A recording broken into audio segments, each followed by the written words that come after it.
Big shout out to the official sponsor of the Love Does Cost a Thing podcast, Unashamed Apparel. Grab your gear today at shopUnashamed.com and use the code LDCAT for 10% off your entire order. Cheating emotionally. I'm saying that a man may be more prone to just do it. Right, but I'm saying when you say you're leaning more toward the emotional side, you feel like because sometimes to men, it takes the a lot physical, more for men right? to be emotional. So it's like that's Yes. like really jarring to someone because it's like, whoa, like you opened up to them, you were vulnerable to them. Sure. Whereas you were saying like the physical thing might just be like a thing. Going through the motions. Right. Yeah. I And, understand that. and when I say this, please keep your stones in your pockets. Yeah, you're not speaking for all men. Yeah. I'm and not all that speaking for stuff. all men, and I'm not justifying it at all. Yeah. I'm just saying, like, I talk to men all the time that when things happen in their life that are catastrophic, it causes them to pause and reflect, and they realize that they haven't dealt with things.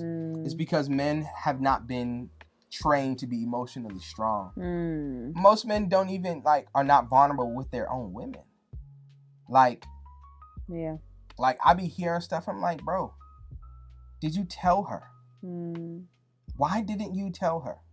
Go tell your wife. Stop playing. Right. Go tell her. But it's because we feel so... We're taking this conversation a whole different way. Yeah, I think that needs to be a future conversation, though. I like that. Because men are so... I don't want to say afraid to be vulnerable. I don't think that men are afraid to be vulnerable. They're extremely selective because they think that their vulnerability makes them weak. Right. And it is a form of weakness, but it doesn't make you less than. It makes you a human. You're a human. Right. And so you got to be able to embrace those emotions. A lot of men are completely adverse to the thought of making themselves open emotionally. That's more or less the reason why I lean that way. Yes, that was good. But make no mistake, cheating is cheating. Cheating is cheating. That's how we feel. But I think it was a good discussion about which one is this or that. But it's cheating. Cheating. No. No. No. Okay, I'll do question 5, right? Okay. Are men or women more responsible for keeping the relationship alive? Both of them. Yeah. What are we talking about? Like insert that thing right there, Jordan. Both. Well, BOFFUM. Both of them. Yeah, I think the question comes from this idea of like women being wined and dined. And I think that's what it is. So then it falls on the man, like for those special holidays where it's like, Valentine's Day, the man's supposed to go all out for her, or Christmas or anniversary or whatever, right? And I think those things are nice, right? I think that's just a way that men can show, lead by example, but it doesn't mean that it's the man's sole responsibility to wine and dine their spouse. Like women, we have just as much responsibility to wine and dine our husband as he has for us. And what we say too is because it takes two to tango. Can we say it differently? All right, let me see. Wine and dine my woman. And then let me see. Wine just say take care of, because people are just so funny on the internet. Oh, we don't. Okay. No, I'm not saying you're wrong. I'm just saying people just be running with. Right. They be making stuff up. Yes, you're right. Comprehension is we need saying basically that it's not just the husband's responsibility to do nice things, to take initiative, to make their wife feel special. Yes. It's just as much as the wife's responsibility to make her husband feel special as it is his responsibility to make her feel special. Now let's pause right there. Excuse me.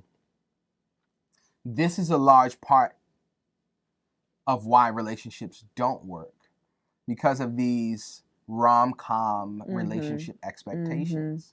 It is so one-sided. And this has not been my personal experience. I think that we both prioritize each other. We both work hard to outdo each other, to surprise each other, to make each other feel special, paying attention to those little details, doing the things that we each other like, that each of us like. This is what it's supposed to be. Similarly to how I was mentioning earlier, how sometimes it can be one-sided. If you're in a situation like that, bro, I don't want you to be afraid to confront your wife's disposition or what you think it may be if you say, hey, it would be nice if you could, you know. No, it doesn't make you less than a man. You deserve to be treated with, I don't want to say respect, but like to be made to feel special. Yeah. Yeah, and I think it's important. It made me think about the love languages, right? Yes. Because I think that it's important to know how each person wants to be loved. Yes. Sometimes, we've talked about in a previous episode that sometimes we love people the way that we want to be loved and not how they want to be loved. So, like, for example, if I prefer gifts, then I might give my husband gifts. But, like, that's not necessarily his love language. That's my love language. Right. So it's important to know what they want. And so I was saying that because I was thinking about my husband saying, like, you know, from a man's perspective, if you're only giving to her and she's not fulfilling anything else for you, like, you need to communicate that. And I think it's important to clarify that, like, that person I may be a gift giver, right? So, like, I may give my husband a lot more gifts than he gives me because I'm the one that enjoys doing that. Right. Right? Doesn't make it one-sided per se. It just means that that's something that I enjoy and that's not something he enjoys. But if I am saying to him, hey, my love language, the way that I like to be loved is by receiving gifts, then that communicates to him, like, while that may not be something I enjoy or something that, like, I'm prone to, I'm going to take the initiative to do that because you're telling me that's what you want. And so it's just important to just know what your spouse wants so you don't have to guess. And that's why it's important to communicate, because in a previous episode, we just giving you all these hints to, you know, go back to previous episodes. Just go binge watch the entire series. Your spouse is not a mind reader, right? So, like, you can't be up here being like, they just need to know what I want or how I feel. You're going to be single. Or what I desire. Like, no, like, you know, it's both person's responsibility to love the other one. Jordan says it all the time. If I choose Jordan, Jordan choose me, we're both chosen. If I choose myself, Jordan choose me, Jordan's unchosen. You get the point, right? Yeah. And so you both decided to say, I do. Yeah. So that means you both chose one another, and you got to keep doing that. Yeah. Men don't only want intercourse. They may not say it, which is, bro, partly your issue. You need to work on your communication. Women don't only want to be wined and dined. They don't only want that. Or do it first and then see what the other issues are. Hold on, I know. So, I mean, he might need that. Let's go to Ruth. You feel me?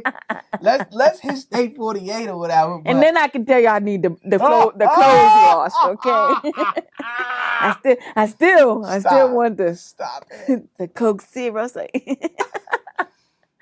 The Coke Stone. Some like you referred to that relationship show. One couple was talking about, like, and we can't say the name because they're not sponsoring this podcast. No free advertising. Maybe next time. But if y'all watch this, y'all probably know if you're on social media.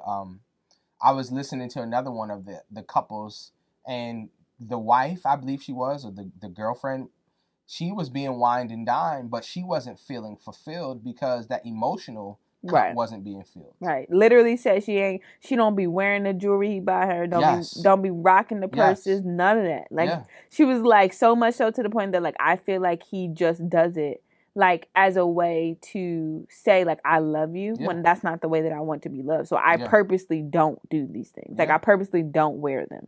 I'm like, bring them over here, sis. Like, I'm just kidding. You're crazy. Just checking. Do we need to go to the next one, or do you have something else to say for this one? You want to go to the next one? Yeah, that's good. This is number 6. If the intercourse is gone, is the relationship already over? No, because if it's gone, that means it was once there, which means it can come back. Yeah, and we are speaking to married couples. Yes. If you are unmarried... Say that again. We are speaking to married couples. We believe in the Lord Jesus Christ.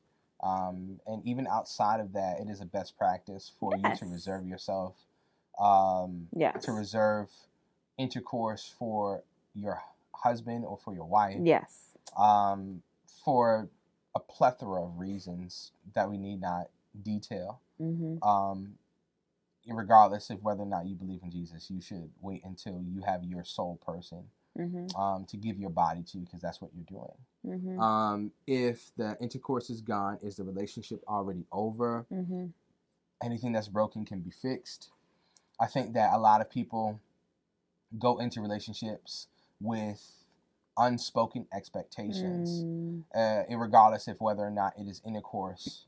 They go into it with unspoken expectations, and that's a recipe for disaster. Like, do not expect, especially with intercourse, especially if you don't know their history, their sexual history, because they could have been touched, they could have been inappropriately, you know what I'm saying, handled, and having intercourse may not be like, I don't want to say a thing for them, but it may be more of a challenge than what you think. Yeah. And so you cannot make the mistake to assume that because you think it's supposed to be that way, that it automatically like goes, you know what I'm saying? It goes that way, or that it would be easy.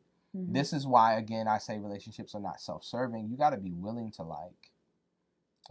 have the hard conversations. Now, if the intercourse is gone, if there isn't, the spark is not lit, as people would say, most relationship problems can be solved by a simple conversation. You have to communicate your expectations. This is another reason why you should wait until you're married, so that you can explore yourselves together. That's how it's supposed to be. That's how it's supposed to be. Do you have anything else to share?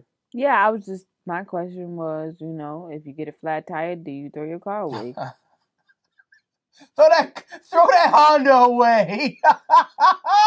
Throw the keys in the trash. You don't. You just fix the tire. You fix the tire. Just get a new tire, That was good. And it's just something simple to just literally be like we have to start to change and shift our perspective when it comes to those types of things, because it's like, how can we just give up so easily? It's like, how can we just be like you literally worked your life for this. Like you went down, like, or maybe they did. Well, fair, but like you had an engagement, no matter how long or how short. Okay, yes, right? Yes. You made an initial commitment. You had an engagement. You made the final commitment, right? You walked down the aisle. You put you spent thousands upon thousands upon thousands of dollars, right? Just to be like, oh, this don't work, so I'm gonna give it up.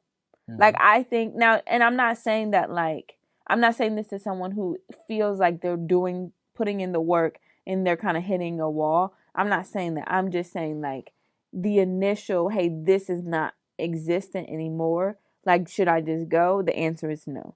No, you got to put forth the work. You have to, like how Jordan said, have that conversation, communicate that. Yeah. Hey, I mean, well, we know whether you're a person that enjoys that often or not, a marriage needs it. Yeah. Like, it's not like it's not optional. Yeah. The Bible tells us that. So, like, it needs it. Like, it needs it. And so you have to be able to communicate that to your spouse and be like, hey, listen, like, our union needs this. Yeah. And if they're the person that, is having a harder time with meeting you halfway there, like, ask them what's going on. Why? They may just be like, hey, I didn't like this the last time, and I was afraid to tell you, or whatever. Like, yeah. But just have the conversation. Don't hold it in, because that's when you get to those two, like, those upper questions, the emotional and physical, because you too busy trying to hold that thing in instead of just have that conversation. Do it scared. Yeah. I did it today. Do it scared. What did you do today? I had a tough conversation. Yeah, but this is not like scared. But can you say that it was not about this? No, I was saying I know what you were saying. No, it wasn't about this. I was just saying, like, listen, they don't know that you weren't saying that. Because of the conversation that we were in. Yes. You're totally right. I'm not saying you're wrong. Because some people just be that's why you're here. That's why you helping me. So just to clarify, I am not talking about intercourse.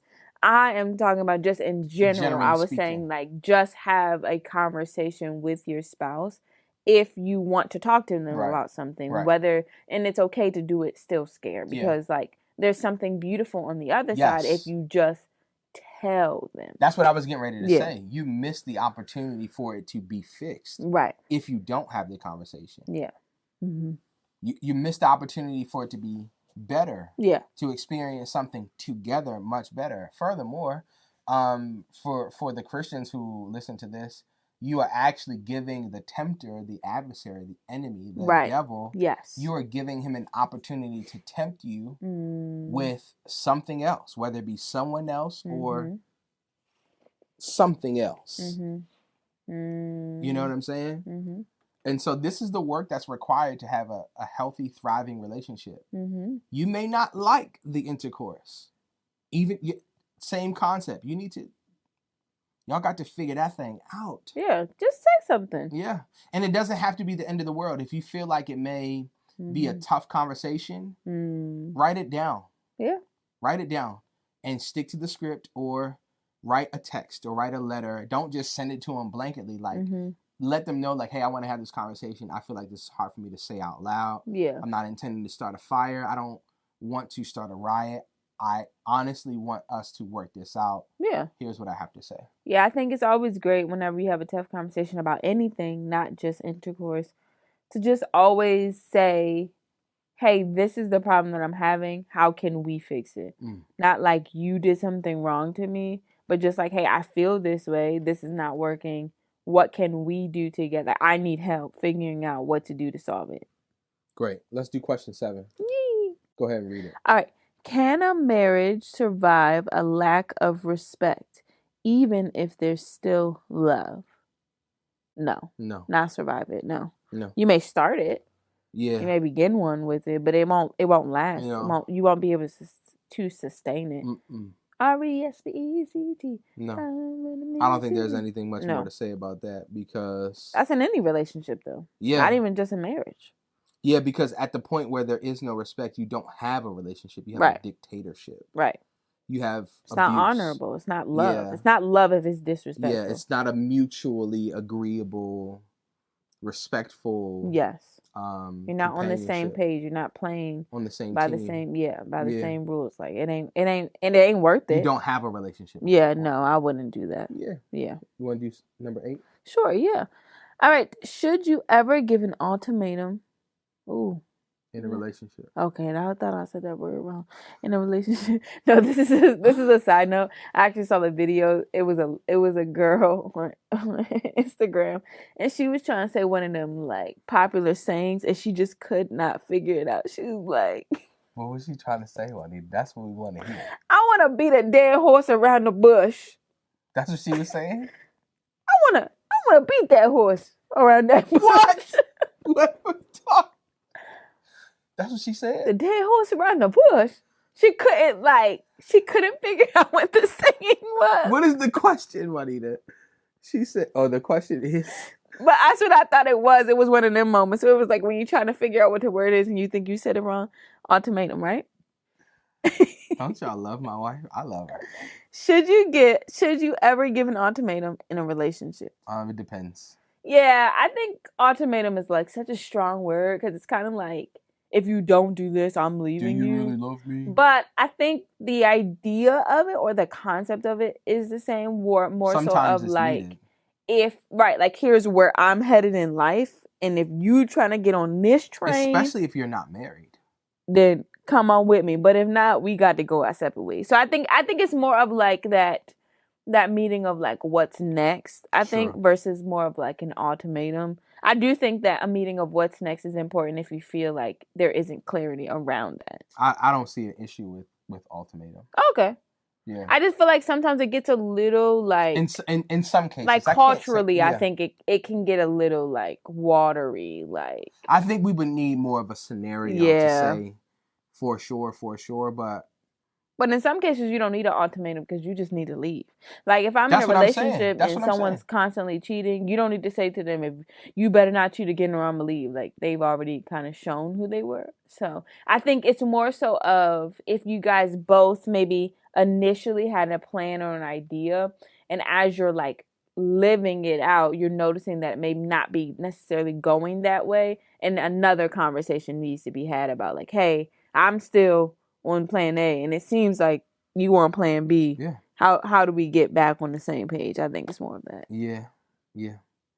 I don't see an issue with ultimatums in certain cases, especially when there's egregious behavior, unsafe behavior, toxic behavior, while at the same time, there may be things in the relation. There will be things in a relationship that need to be improved upon, but I think that there's a line. Yeah, we would need more of a specific scenario. Yeah. All right. Question number 9. Is following your heart the reason most relationships fail? That's a good question. Okay, go ahead, take it, because I don't know so what they're talking people about. say a lot like, I'm just following my heart. And so they're saying when people say that and they basically lead by their emotions or what they're feeling, is that the root cause of why a lot of relationships like are failing? And I think as believers, we know that we are not called to follow our heart. Actually, there are a lot of things that are in our heart that are in opposition to what and who Christ has called us to be. And so, as a believer, I think the answer is clear that we should not follow our heart. That we as should an unbeliever. As an unbeliever. I mean, yes, but I was just saying more like our. This is why I was saying it this way, because if you're a believer, you would understand it as such. Sure. But yes, ultimately, no one should follow their heart, meaning like going just based on your feelings. Like you need to be able to identify like the facts in the case, and you need to be able to think about not just right now, which is sometimes where our feelings tend to go, like what's happening right now, and this feels good right now. But you have to be able to look beyond the now and look towards the future. Like in 5 years, if nothing else changes, will we be okay? Will I feel better? Will I be in a better place? And if the answer is no, then like those are things you have to consider. And I feel like from my perspective, when people say, like I do what's in my heart, it's kind of just like however I'm feeling in that moment, which is very temporary. And that's why I say you can't just go with your heart, because your heart, like emotions are temporary. So like you may feel this on Tuesday, but on Thursday you feel something different. So making decisions of how you felt on Tuesday could change the trajectory of your future instead of just like being sober minded, I would say. Yeah, I want to say that I was just having this conversation with a friend who is dating, and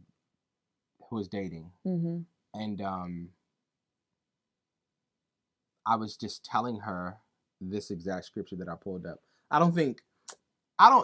We don't intend for this podcast to be like church, so that's part of the reason why we don't like pull up scripture as much. But if you guys want more scripture, we can. If you want more church, we can give you more. I mean, you feel me? It's just in us. You gonna get it anyway. All right. The heart. This is Jeremiah 17:9. The heart is deceitful above all things. I think another translation says deceitfully wicked, and it doesn't mean like you're wicked, right? Like you're plotting it. I mean, you are, but from the biblical perspective, but like we all are, right? Yeah, right. And what it means is that like sometimes our desires can lead us away from like the things that God wants for us. Right. Sometimes the things that we want may not inherently be sinful, but may not be what God has for you right now. That's why Jeremiah pens this, that it's your heart is deceitful above all things. Now, especially for my feelers, my people who are really, you're a believer, you feel like you listen to Holy Spirit. For my non-believers, you feel like, you call it your gut feeling. Okay? Whatever you call it, however you are led, or whatever the language, I want you to, if you are like, man, I just feel really good about this, I want you to weigh where the feeling comes from. I want you to weigh what feels heavier or lighter, like in your heart. Discern, that's another word. Judge is another word. What's another like Christian like word for that? A synonym for like discern. Decipher. Determine. Right? Where that desire came from. Right? Like, do you want tall, dark, and handsome because you saw a rom-com movie when you were 10 years old, and that's the image of what you think love looks like or what it should be like? Right? Judge that, because if that's what your image came from, for a Christian, it's probably not God. Right? Non-believer, it's just unwise, because You don't even know if you really like tall, dark, and handsome. Mm-hmm. You just like it because that's what they liked, and it your looked husband good. Could be short, light skin. Why'd you say short so strong? Why'd you say it so strong? That was no, strong. But you said that with your chest, girl. You said that with your chest. But you guys get the concept of what I'm saying. It doesn't mean that you are wicked. Yeah. For those who are uncomfortable with me saying that, we don't have to get into that. What I'm saying is that you just have to be careful about how you feel, because what you feel may not inherently be wrong, but you need to judge, decipher, discern, weigh where that where did that come from? Where did this desire come from? Where did it come from? Okay, for my non-married people you're dating, have y'all had married people exercise? That's a good way to put it. Have y'all had married people exercise and now you just so in love? But before, you would have never gave him the time of day. Right. Because that can influence how you feel. Yeah. Yeah, that's good. All right. All right, last one, guys. Last one. Do people actually change, or do we just learn to tolerate more? Do they change? Yes. Some, yes. Can people change? Absolutely, yes. Do they? Not always. Do people end up tolerating more? Yes. Yes. Yes. Yeah, but I think our perspective is people need to change, not tolerate more. Absolutely. Yeah. Especially if you are dating. Get up out of there. Yeah. If you are married and you are a believer, intercession is a real thing. Yes. What is intercession? Praying on behalf of your partner. Accountability is a real thing. If you are not planted in a local church, get planted in a local church. And when I say planted, I mean get connected. If you go to a large church and you don't know your pastor, you are not connected. If you go to a large church and you don't know a pastor, a elder, a leader, anybody on the administrative leadership team that can give you some real biblical, like spiritual guidance, you are not connected. You just go there. You just get a word. I don't intend to disrespect you. I'm not telling you to leave that church. I'm saying dig deeper and go get connected. I'm saying go get connected. If you are not planted in a local church, find one. There are dozens, thousands even, plenty to choose from. Go find one. As long as they preaching out the Bible, yeah. Anyway, if you are not married, let's say that this could be a potential person. Maybe seeking wise counsel is not a bad idea. But you don't hold your life up. Yeah. If there is resistance in them changing, love them, but leave them. Yeah. They need to have the desire to change for themselves and not to change for you. And it's not just internal desire. I feel like, I want you, I'll do it. No, you need to show me. Yes. Show me, especially for my sisters. Don't believe what you hear. Yeah. Believe what you see. Now, there will be a level of grace that needs to be given when they are in this process of changing, because just like they are not going to be like, just like they didn't get to where they are overnight, they're not going to be changed or renewed overnight either. Yeah. They might still make some of the same choices, but you can see an actual pursuit of like doing better and changing and wanting to do more, and you can see like the fruit of that.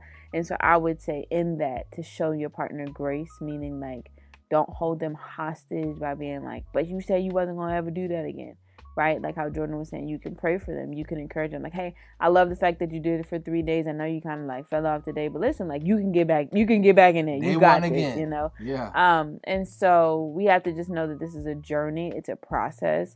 So again, like, and just remind yourself that you can't change nobody. Yeah. You know, and you wouldn't, and I would encourage you not to try to change them, because really what you're doing is just pacifying the situation, because you're just getting them to do it for you, and basically. You're gonna drive, and that's not sustainable. Also. Like they need to do it for themselves, because ultimately that's what marriage is for.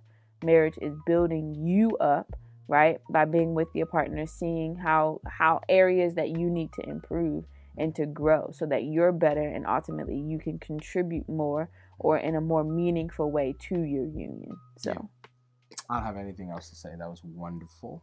Yeah. If you have not already subscribed, please do so. This is probably, well, we're going to break it up in two, but this is probably the longest stretch that we've done. Do you guys like this style of episode? If you do, drop a comment. Let us know. Do you have a question? Drop it in the comments. Shout out to Unashamed Apparel, the official sponsor of this podcast. You can get your Unashamed Apparel in the link below. And, of course, they hooking y'all up with a 10% discount. Go get it, on y'all. your entire order. Yeah. Anything else? Nope, that's all I got for you. My name is Jordan. And I'm Juanita. And this is Love Does Cost a Thing. We'll catch you next week.